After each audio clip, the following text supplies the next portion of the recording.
Okay, this is the mask that I made. It's on pretty loosely right now, which could be really tightened a lot for a tighter fit with the straps. So, oops, sorry. I'll show you what it looks like. I'm gonna set this down here so I can show you on the counter. It looks like this. It's got, I cut tights into circles, which I'll show you that in a minute. And then inside, I lined it with a handy wipe. You know that, I think it's fiber-blown fabric, synthetic, and I'm pretty sure this is better than nothing. Make a template of paper based loosely on an expanded surgical mask. Should look like a flat coffee filter.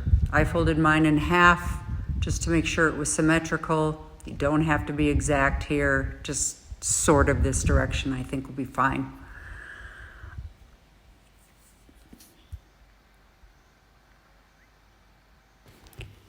When you're selecting your fabric, make sure it's cotton or linen.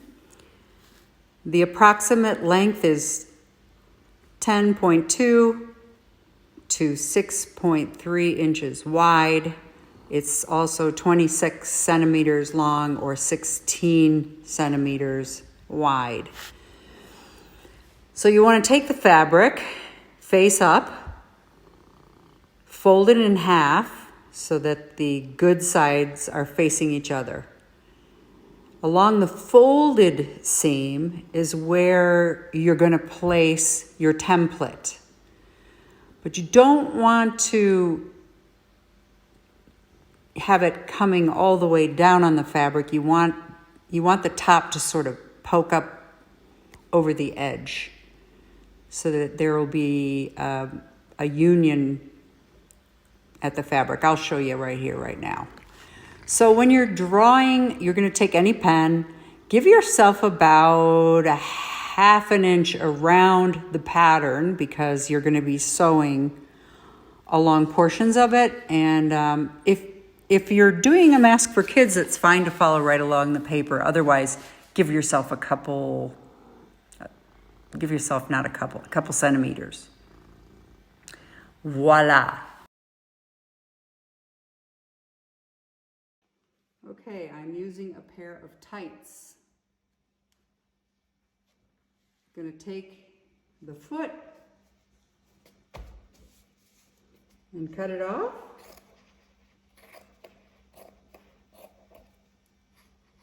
Get rid of that. And then just cut circles.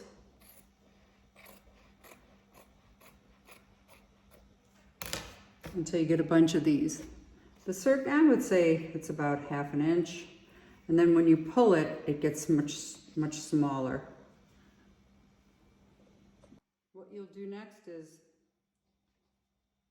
place the rubber band on the end of the mask, like so. And you're going to just stitch it on. I'm just doing this quickly so to give you the idea. You can go back over it one more time if you want.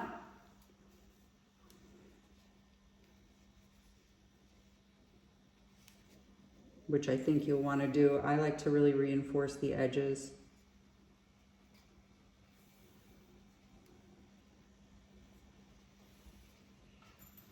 So that when the mask is done and put together, that's one ear loop.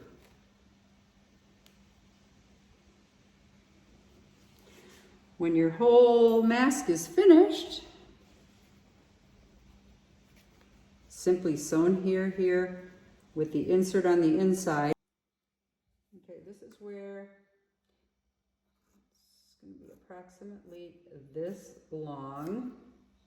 I don't know how long, it looks like 5 inches by 4 inches maybe, about that big of a piece. You're going to attach it to the top of the mask, push it in there, and just attach it to the bottom of the mask. Just basting stitches is fine. On the very final, the bottom I sort of gathered the stitches so that it fits around the jaw a little tighter. Then I'm going to come to the sides and explain this to you. Okay, so here's the mask. I'm going to show you how to put it on. I'm taking off my glasses. This is the gathered side. I'm going to put that underneath my chin. You can flip that around this ear.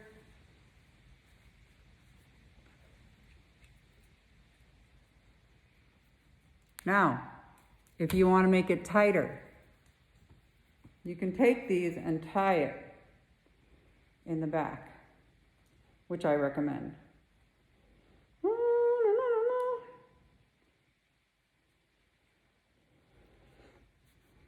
There.